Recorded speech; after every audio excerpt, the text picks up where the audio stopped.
Fungua kitabu kile cha Isaya 61 mstari wa 2. Isaya 61 mstari wa 2. Nitasoma kwa jina la Yesu. Isaya 61:2 nasema. Kutangaza mwaka wa Bwana. Kutangaza mwaka wa Bwana uliokubaliwa. Na siku ya kisasi cha Mungu wetu. Wafariji wote waliao. Bwana Yesu asifiwe sana. Ndani ya mwaka wa Bwana kuna kulipiwa kisasi.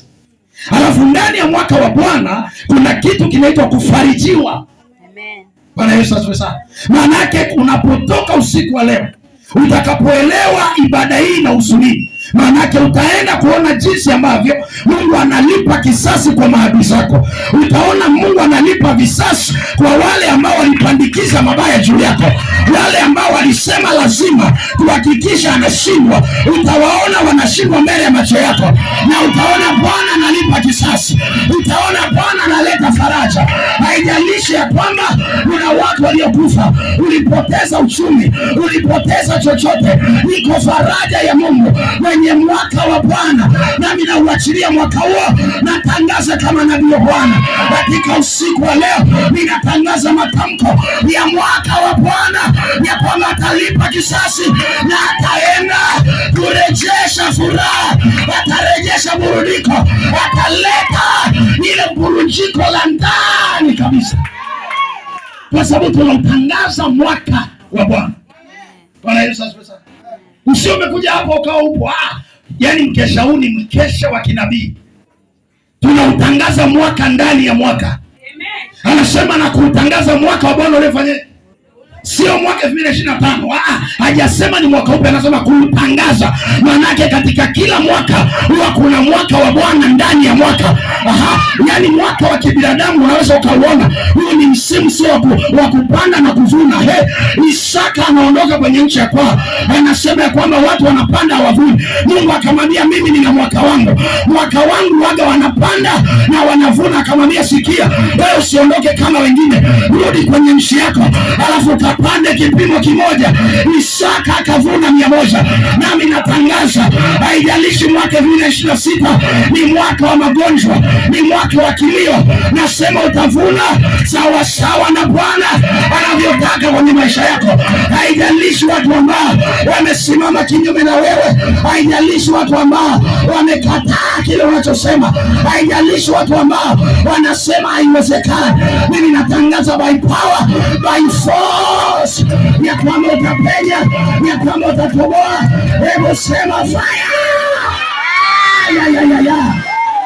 Huu ni mwaka wa Bwana. Lazima upite. Kwenye kila mwaka huwa kuna mwaka wa Bwana. Kwenye kila mwaka huwa kuna nini? Mwaka wa Bwana. Unawezaje kupata mwaka wa Bwana? Ni kuwa rohoni, kusikia kutoka kwa Mungu. Kuna majira, ndio maana watumishi wa Mungu wenye madhabahu, wachungaji, mnajua washirika, kuna wakati baba anasema mwaka huu Mungu amenipa neno. Sio neno la kawaida. Yaani ukilichukulia la kawaida halitozaa matunda. Lakini ukiwa rohoni kwamba baba anatangaza huu ni mwaka wa kupanda viwango, na wewe ukasema hakika huu mwaka sio mwaka wa Tanzania, huu ni mwaka wa Bwana, na Bwana amesema ni mwaka wa kupanda viwango. Nataka nikwambie lile neno ulisikia kwa baba yako wa kiroho kanisani kwetu, hilo ni neno la kiroho, hilo ni neno la mwaka wa Bwana. Ulishikilia hilo, na leo tunaenda kulithibitisha. Nikapate kutokea kwa jina la Yesu, nikazaliwe kwa jina la Yesu, nikazaliwe kwa jina la Yesu. Hata kama walisema utazaa, mimi natangaza ndani ya mwaka wa Bwana watu huwa wanazaa. Hata kama walisema hautaweza kupanda cheo, kwenye mwaka wa Bwana watu wanapanda cheo. Maana yake nini? Usitazame mwaka wa kibinadamu jinsi ulivyo. Bwana Yesu asifiwe. Amen. Ndio maana kuna jitu moja la hatari sana. Akaona mwaka ni wa corona, akasema hapa hakuna corona, watu wafunge. Ule ufunuo sio kibinadamu, ulikuwa ni ufunuo wa kiroho. Anautafuta mwaka wa Bwana. Katika hili Mungu anasemaje? Katika hili Mungu anasema nini? Mungu akamwambia hakuna corona, hatuweki lockdown, mambo yalipita ya kupita. Sikia, acha kutazama mwaka. Mwaka ni mgumu. Mwaka huu kibiashara, unakaa kwenye biashara tu sasa, ni mwaka huu, mwaka jamani, huu mwaka una mvua. Waambie hiyo ni miaka yenu. Mungu anasema nitarejesha. miaka iliyoliwa na palare, madumadu na tunutu. Hey, yani ile miaka ya kibinadamu ambayo ilizuia mwaka wa Mungu ndani ya miaka yao, Mungu anasema atarejesha. Maana yake sio kurejesha, anarejesha neno la kinabii ambalo lilipita kwenye maisha yako au kuweza kulielewa.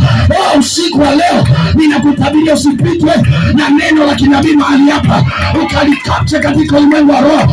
Unapotoka hapa, usiwe mtu wa kawaida tena, usinungunike tena, usilalamike tena, usikate tamaa tena, usishindwe tena. Bwana Yesu asifiwe. Elewa kwamba mkesha unaitwa Sema. Tuna dakika 30 baadaye tunataka tuseme na mwaka. Tunataka tufanyeje? Tutengue mashauri yao, tutengue, tubatilishe maneno yao, tubatilishe ufalme wao. Bwana Yesu asifiwe sana. Baada ya muda fulani mbele pa, tunataka tukaseme na mwaka. Kila mtu ataomba kama shujaa wa kiroho, na utamuona Mungu. Hakuna kitu kitakumeza ndani ya mwaka huu, hakuna kitu kitakuangamiza ndani ya mwaka huu, maana Mungu anasema na kuutangaza mwaka wa Bwana. Sasa utajiuliza swali, mwaka wa Bwana ni upi? 2025. Mbona mwaka 2025 mbona unakuwa na matatizo mengi? Mungu ana mwaka wake na matatizo. Maana yake mwaka wa Mungu si huu unaoona, ni mwaka katika ulimwengu wa roho. Unapoweza kukapcha neno la kinabii likaingia ndani yako, ndipo unapoweza kuutambua mwaka wa kiroho. Amen. Bwana Yesu asifiwe sana. Hauwezi kutembea na mwaka wa kiroho kama hujaweza kuelewa mambo ya kiroho. Amen. Unahitaji kuelewa. Wewe kusikia mtu yupo amejikatia tamaa, mtu tu nabii anainuka anasema, "Mama, naona unaenda kuinuka." Yeye mwenyewe amekaa kama kigoda, lakini nabii anaona kufanya. Maana yake ni hajaelewa neno la kinabii. Neno la kinabii ndio linabadili majira, ndio linabadili nyakati, ndio linabadili hatua. Mwanamke mmoja Mshunami, Elisha akamwambia, "Sikia ewe mwanamke, majira kama hayo utabeba mtoto." Akamwambia, "Sikia, usinidanganye nabii."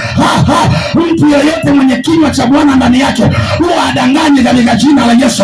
Leo ninaachilia upako, ukalipokea neno la kinabii, ukasikia neno la kinabii, na hilo neno libadilisha hatima yako, na hilo neno libadilishe saa yako, na hilo neno libadilishe